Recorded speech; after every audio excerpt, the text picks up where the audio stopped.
Bon dia, ens trobem aquí al Museu d'Art Sacre de Mallorca. Ara que som en el mes de juny, mes del Corpus Christi, trobam molt adient d'aquesta obra que se tracta d'un sagrari i una custòdia. El sagrari ve de l'església parroquial de Fornalutx i la custòdia de l'església de Sant Agustí de Felanitx.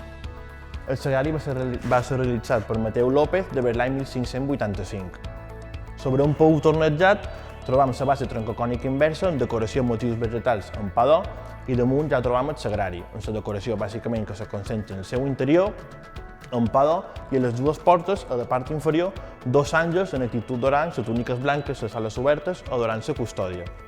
Com que la decoració és interior, els dos àngels estan mirant cap a l'interior la custòdia, poden parlar de que és un manifestador, ja que serveix per assaltar la figura de la Sagrada Eucaristia.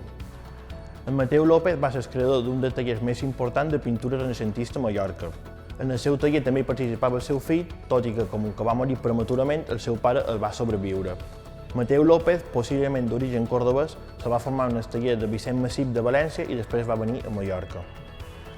Moltes gràcies, us esperam aquí al Museu d'Art Sacre de Mallorca perquè pugueu contemplar aquesta obra en directe.